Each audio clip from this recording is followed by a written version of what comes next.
Bine ați revenit la Echilibru! Sunt gazda dumneavoastră, psihologul Elena Harbour, iar astăzi vom vorbi despre empatia rece. A tot existat această dezbatere și încă există dezbaterea dacă tulburările de personalitate au empatie sau nu au empatie și care este diferența. La fel ca și cu vidul interior. Cum poate exista un om fără empatie? Cum poți să nu simți în jurul tău? Mai ales că mulți dintre ei sunt foarte abili în a mima empatia atât de bine încât efectiv nu-ți dai seama de diferență. Iar alții dintre ei sunt oscilanți. Uneori sunt total empatici, alteori total neempatici, de te și sperie. Nici nu mai știi ce să înțelegi. S-a identificat existența empatiei prin analize, eliberarea undelor cerebrale, reacțiile, tipurile de reacții la diverse situații, imagini, fotografii, jocuri, experimente. Și s-a demonstrat că tulburările de cluster B, respectiv tulburările de personalitate, nu au empatie și dacă au empatie este la un nivel minim perturbat, disfuncțional. Ca să începem cu începutul, teoria spune că întotdeauna un gând generează o emoție. Emoția nu vine niciodată singură, ci vine pe baza unui gând. Avem senzorii, receptorii, avem văzul, auzul, simțurile, care ne transmit informații din mediul în permanență. Și atunci, aceste informații sunt trimise la creier, creierul oferă o identificare și dă un răspuns, emoția. Bine, dar veți spune, am și emoții fără să mă gândesc la nimic. Da și nu, pentru că avem acest organ extraordinar numit creierul, care tot timpul lucrează, tot timpul emană gânduri. Gândim în imagini și în reprezentări, iar nu este neapărat nevoie să avem un gând care să pătrundă în conștient ca să trezească o emoție. Există chiar teoria care spune că gândurile, sau mai precis emoțiile, sunt gânduri resimțite visceral, respectiv în corp. Gândurile produc o reacție în corp, unele dintre ele care se numește emoție. Cu ideea în care gândul provoacă emoția, o susțin și sunt de acord. Pentru că dacă ne facem o analiză, întotdeauna premergătorul în emoții ne-a trecut ceva pe minte. O imagine, o amintire, o dorință, o așteptare, nu neapărat un gând conștient. Ne dăm seama că am avut gânduri inconștiente dacă facem o minimă analiză și ne uităm un pic la context, cam ce făceam noi atunci când a început inima să ne bată mai tare, a început să ne doară abdomenul, a început, nu știu, să-mi fie frig sau să transpir. Lucrurile au avut întotdeauna un context, pentru că noi suntem în permanență într-un context, indiferent dacă acest context include oameni sau nu, dacă suntem singuri sau suntem înconjurați de oameni. Avem tendința să gândim mai mult când suntem singuri decât atunci când suntem cu oameni. Și deși există tehnicile de meditație și de mindfulness, nu există, și s-a demonstrat acest lucru din punct de vedere științific, nu există să facem liniște în cap, adică creierul nostru să nu proceseze niciun gând și nicio informație. Ne gândim la liniște, ne gândim la lumina vindecătoare, ne gândim la o stare de bine, ne gândim la orice vrem noi, dar ne gândim la ceva. Și iar acel gând generează o emoție. Că emoțiile sunt gânduri care reverberează în organe, aici sunt încă suspicioasă. Când o să mă hotărăsc și o să ajung la o concluzie, o să vă spun și dumneavoastră. Însă până atunci vreau să ne întoarcem la tulburările de cluster B, tulburările de personalitate. Pentru că tulburările de personalitate sunt perturbate, cap-coadă. Puține din gândurile pe care le au ajung în partea conștientă. Am discutat și în edițiile anterioare că scopul principal al tulburărilor de personalitate este să evite durerea, să spliteze, să disocieze, să facă orice, numai să nu simtă anxietate, durere, suferință, pierdere. Adică au încercat pe cât posibil în toate modalitățile pe care le-au avut la îndemână, dramatice din punctul meu de vedere, să renunțe la emoționalitate, să rămână numai gânduri. Dacă ne uităm un pic de din afară, încercăm o evaluare obiectivă, să comparăm un om care are emoții de toate tipurile, și pozitive și negative, are capacitatea să le trăiască, versus un om care doar gândește și este decuplat total de emoții, care, dacă auzim și ascultăm în marea majoritate a oamenilor care spun ce bine ar fi să nu mai simt, dacă ne uităm la ei, prin comparație, simțim compasiune și tristețe față de oamenii care nu simt. Pe lângă faptul că ne intrigă această posibilitate să nu simțim, este ciudat și oarecum revoltător, pentru că ne e greu să concepem că există oameni care nu simt. Dar da, se poate și da, există. Și culmea, nu sunt fericiți așa cum s-ar crede, că dacă au renunțat la capacitatea de a simți, trăiesc fericirea. Ei bine, n-ai cum, pentru că în momentul în care renunți la capacitatea de a simți, fie că o faci într-un mod conștient ca alegere, fie că te-ai născut așa sau te-ai format așa, renunți la capacitatea de a fi fericit sau de a te bucura sau de a simți plăcerea în orice fel. Astfel, nu vorbim despre tulburările de personalitate ca să arătăm cu degetul, uite ce disfuncționali sunt, ci vorbim despre tulburările de personalitate ca să înțelegem oarecum și în prevenție cam ce se întâmplă dacă continuăm să trăim în fantezie, să trăim în idei absurde, să ne agățăm de așteptări și dorințe nerealiste. Este nerealist să-mi doresc să n-am emoții în speranța să trăiesc fericirea sau liniștea mulțumitoare. Că va fi un mare nimic și ne vom trezi exact cum acești oameni s-au trezit și trăiesc cu vidul interior care nu este deloc plăcut. Și pot să înțeleg de ce nu este plăcut. Pentru că trebuie să fie o viață foarte goală și foarte urâtă, o existență foarte lipsită de sens, atâta timp cât îți pierzi capacitatea de a te bucura și de a simți plăcere. Pentru că în absența plăcerii nu rămâne decât invidie, ură și furie.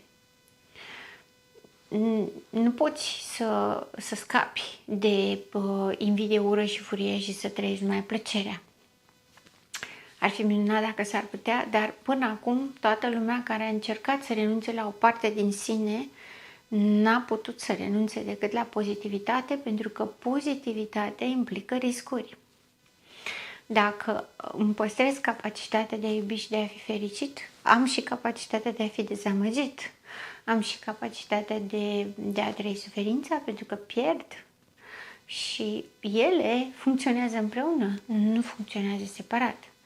Nu putem fi doar fericiți și atât, decât în absența conștientizării și a raționalizării, lucru care ne scoate și ne distanțează mult din spectrul naturaleții umane, din punctul meu de vedere. Astfel, când vorbim de cluster B, avem foarte multe tulburări cognitive. Când vorbim despre formarea dizarmonică a personalității, vorbim despre faptul că toate procesele sunt perturbate. Nu perturbăm doar emoția. Acești oameni nu au doar lipsa capacității de a trăi plăcere și de a rezona cu alți oameni, dar în rest toate lucrurile sunt minunate. Pentru că în absența capacității de a trăi plăcere și bucurie și fericire și împărtășire cu ceilalți oameni, categoric, emoționalitatea negativă antrenează alte procese cognitive, procese psihice pe care le exacerbează să compenseze absența pozitivității, ca de exemplu paranoia. Și atunci toate merg în tandem, se influențează una pe alta și ajung să fie toate perturbate. Este perturbată funcționalitatea per ansamblu în toate domeniile vieții omului. Odată ce raționalitatea este perturbată, după cum spuneam mai devreme, gândul creează emoția, emoția creează o reacție în corp, la care se adaugă și mediul, contextul în care ne aflăm. Analizând contextul, reacția din corp, putem identifica și gândul și obținem o identificare a emoției. Ce tip de emoție simt? Dacă nu există perturbări cognitive, această analiză a tipului de emoție pe care îl simt este corectă. Însă, în momentul în care avem perturbări cognitive, așa cum vorbeam că am renunțat la plăcere și a crescut paranoia și hipervigilența și negativitatea, pentru că trebuiau să ocupe spațiul gol lăsat de plăcere, este clar că și emoționalitatea este perturbată, este disfuncțională, este exagerată. Tulburările de cluster B, tulburările de personalitate, au disfuncții în emoționalitate privind coerența, identificarea, stabilitatea, capacitatea, amplitudinea și conținutul, adică au perturbări în a identifica emoția. Pentru că sunt tulburările cognitive care nu pot identifica în mod corect, în momentul în care ei trăiesc o emoție, nu o pot identifica să-și dea seama ce tip de emoție este în mod corect. Să vă dau exemplu, iubirea. Dacă narcisicul se simte intrigat, efervescent, atras, dependent, obsesiv față de o victimă de-a sa, va confunda toate acestea cu iubirea. Dacă petrec atâta timp gândindu-mă la tine și te văd pe tine ideală, perfectă, minunată și vreau să te dețin, păi asta trebuie să fie iubire. Adică este o identificare greșită. Narcisicul și borderline reacționează inadecvat la emoțiile lor, de obicei în opoziție. Borderline-ul reacționează în opoziție pentru că este copleșit de emoție și trebuie să scape de ea pentru că nu o suportă, este intolerabilă. Narcisicul a dezvoltat dita mai eul fals numai ca să nu mai simtă și atunci reacționează în opoziție ca să se asigure că acea emoție nu se atinge de el, nu-l contaminează, nu-l pune în pericol. Pentru că emoțiile sunt amenințătoare pentru narcisic. Ca atare, opoziția este la narcisic, pentru că narcisicul își confundă emoțiile între ele și le identifică greșit, ca atare răspunsul este greșit, borderline-ul are răspunsul distorsionat pentru că vrea să facă față, vrea să-și redobândească controlul și atunci, în mod special, le identifică greșit pentru ca să scadă tensiunea și să scape de copleșire și de înghițirea emoțiilor, iar psihopatul își identifică emoțiile greșit ca să poată să manipuleze, reacționează în opoziție doar ca să poată să folosească vulnerabilitățile victimei în defavoarea sa, împotriva ei. Vedeți, își confundă emoțiile între ele, își gândesc emoțiile, nu le simt. Tulburările de personalitate, tulburările de cluster B sunt caracterizate de col de empatie, empatia rece, adică este o empatie cognitivă care nu are reverberație în corp. Empatia normală este înțelegerea emoției celuilalt, dar și reverberația în propriul corp. Simt ce simte celălalt, mă contaminez cu emoționalitatea celuilalt fără a o înghiți cu totul. Nu preiau starea lui și o transform să devină a mea. Aceea este fuziune, este dependență, suntem la fel, fuziunea. Dar empatia normală presupune că starea celuilalt are o reverberație în mine, care se simte la nivelul întregului corp. Mă trezesc că dacă cineva este nervos și eu sunt agitat, mă trezesc că dacă cineva țipă, am tendința să ridic tonul. Dacă cineva vorbește în șoaptă sau este trist, am tendința să compătimesc, să consolez, să am o atitudine care să-i mângâie starea și dacă îl văd că se simte mai bine făcând lucrul acesta, după aceea mă simt și eu mai bine. Aceasta este empatia normală. Simt, intru în rezonanță emoțională, simt ce simte celălalt, o simt în corp, dar nu o înghit și nu mă transform în ea. În ceea ce privește tulburările de personalitate, ei identifică foarte bine, foarte analitic, ca și observator, fiecare tip de emoție. De multe ori, victimele persoanelor cu tulburări de personalitate spun: m-a văzut mai bine decât mă văd eu, a văzut prin mine, mă cunoaște și îmi spune tot ce simt dinainte să știu că le simt sau nici nu eram conștient de faptul că mă simțeam cumva și mi-a reflectat asta, mi-a spus. Deci sigur are empatie pentru că mi-a descris la perfecție emoțiile mele mai bine decât am putut eu să o fac. Asta este col de empatie. Este analiză matematică detaliată într-o mare profunzime și într-o mare acuratețe. Au gândire matematică, își însușesc informațiile și fac o coerență logică. Dacă cineva se strâmbă, înseamnă că îl doare. Dacă cineva plânge, înseamnă că e trist și suferă. Dacă cineva râde, înseamnă că este vesel, optimist, fericit. Dacă doi se pupă, înseamnă că se iubesc. Din nou ne întoarcem la mecanismele infantile și rudimentare.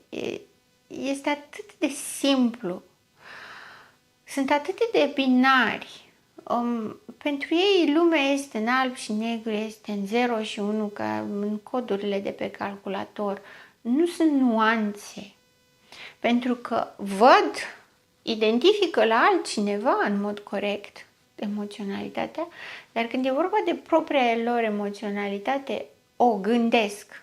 Simt, nu știu ce simt, pormă încep și se gândesc cam ce ar trebui să fie emoția respectivă și cam ce ar trebui să facă sau cum ar trebui când văd la altcineva o emoție, cum ar trebui să facă pentru ca să-și atingă scopul.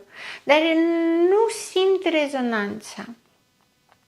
Nu simt ce simte celălalt, ci o analizează cognitiv, din toate punctele de vedere.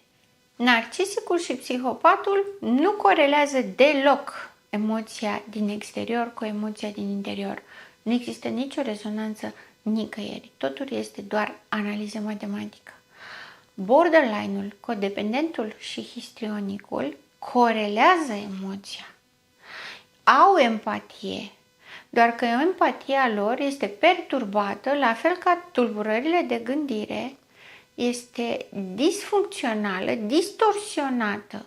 Simt reverberația emoției pe care o are celălalt, însă imediat mintea începe și găsește scop.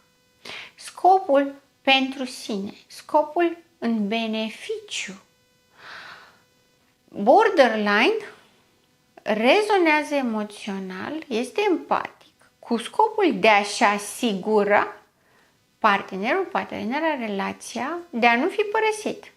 Adică scopul în sine este să nu piardă și să nu-și atingă frica primordială. Vedeți? Iarăși evitarea emoției, evitarea suferinței, mai precis. Codependentul este agățos, face rezonanță emoțională pentru a-l convinge pe celălalt să-i ofere tot ce are nevoie și să-i satisfacă toate dorințele. Tot orientat spre scop, tot evitare. Simte, dar nu-i pasă că simte. Scopul este unul singur și este foarte clar și este foarte determinat pe scop. De asemenea, histrionicul manipulează prin seducție ca să-și asigure atenția și iubirea fantasmatică. Dacă te uiți la mine, dacă îmi zâmbești, înseamnă că mă iubești. Noi suntem împreună, vom fi împreună pentru totdeauna. Nu este vorba despre abandon. Este vorba despre atenție, este vorba despre eul gonflat și promit că o să revin cu o ediție și despre eul fals al histrionicului, pentru că și acolo este o dinamică întreagă. Am vrut mai întâi să aduc o claritate în cele mai frecvente și cele mai evidente, deși avem histrionici foarte mulți, la fel de mulți ca narcisicii, și sunt peste tot prin jurul nostru și ei produc daune suficient de mari, traume emoționale, răni emoționale profunde. Însă avem partea aceasta de rezonanță emoțională. Narcisicul, psihopatul nu o fac. Borderline, codependenți și histrionicul o fac, dar o fac orientați spre scop. Lucru care îi scade validitatea. Degeaba face rezonanța dacă ulterior schimbă scopul. Rezonanța emoțională este pentru a fi împreună, pentru a crea legături între noi, pentru a crea relații bazate pe afecțiune și reciprocitate. În momentul în care principiul reciprocității este încălcat și totul se duce către o linie egoistă, exclusivistă, este clar că ajunge să se transforme într-un soi de manipulare care este extrem de dezamăgitoare pentru persoanele victime. Este greu să vezi că cineva empatizează cu tine, iar apoi profită de acest lucru. Din acest punct de vedere, n-aș ști să spun care este mai bun dintre narcisii care îți arată că n-are nicio treabă cu empatia și, de exemplu, un histrionic care empatizează cu tine, dar apoi profită de acest lucru. Cel puțin la narcisic știi de la început că n-ai nicio șansă să rezonezi emoțional, n-ai nicio șansă să fii înțeles emoțional. Dar niciuna dintre ele nu ajută și de asta am spus că n-aș ști să spun care este mai bună dintre ele, pentru că ambele sunt la fel de rele și de devastatoare. Sunt destructurante și destabilizatoare la nivel profund. Nu este empatia reală, este un minim de empatie, dar este disfuncțional și perturbată. Cel puțin narcisicul și histrionicul, tot ce simt este doar invidie, ură și furie. Și în momentul în care își pierd echilibrul și intră în contact cu această negativitate din ei, când reușesc să identifice corect tipul de emoție, devin foarte agresivi, devin punitivi, fac orice să scape de acea emoție și se reîntorc în acea amenințare a emoționalității. Pentru ei emoția trebuie să nu existe deloc. Nici nu mai contează ce tip de emoție este. Nici nu le mai pasă dacă ar putea trăi plăcere sau nu. Când intră în contact cu negativitatea, sunt maligni, sunt malefici și nu lasă nimic nepedepsit, nimic neiertat. Am adus această discuție astăzi sau acest subiect de discuție astăzi pentru că este important să facem diferențierea. Știu că este greu să ne imaginăm că un om n-are în el decât negativitate. Pe de altă parte, lucrul acesta este evident, fie că vrem să-l acceptăm, fie că nu. Cu cât ne e mai greu să credem, să îl acceptăm, cu atât mai mult avem șanse să fim dezamăgiți și răniți. Și oricât de mult am încercat să pansăm, să oferim scuze și justificări sau să oferim explicații pentru toată răutatea lor, ne va duce să ne mințim singuri până la urmă. Pentru că dacă ei atât pot și nu sunt capabili decât de emoționalitate negativă, orice justificare am găsit noi nu face altceva decât ca negativitatea lor să fie permisă. Pentru că ei spun deseori, dacă ați avut ocazie să vorbiți cu ei, ei spun deseori: mă enervează când plângi, îți vine să-ți fac mai rău, mă enervează, dacă ești fericită trebuie să-ți stric fericirea ca să simți ca mine. Scopul lor în sine este să te facă să nu mai simți nimic. Scopul lor este să distrugă tot ce este bun în tine, în mod conștient, direcționat. Asta vor explicit. Și atunci să te minți singur că nu, că mă iubește, că de-aia stă cu mine, este un acord din partea ta ca toată răutatea lor să se manifeste și din punctul lor de vedere îți meriți soarta și mai mult decât atât ceri să te abuzeze și să te facă să suferi. Pentru că nu ai reacție, nu pui limite, ci doar permiți. Permiți răului să-ți facă rău. Iar asta în continuare și întotdeauna va fi o alegere a ta. Oricât de grea ar fi această alegere, până la urmă trebuie să știi ce ai nevoie și cum poți să trăiești. Nu obișnuiesc să folosesc termenul trebuie, dar într-o situație de genul acesta, consider că acest trebuie este foarte clarificant. Trebuie să știi ce vrei, trebuie să știi ce-ți dorești, ce fel de viață vrei să ai și ce fel de viață poți să duci. Pentru că sursa lor de răutate nu se epuizează. Și dacă ei consideră că tu o ceri și tu consimți, răutatea e la liber. Abuzul este la liber. De ce să nu-l fac? Lor le aduce plăcere. Dar ce ți aduce ție?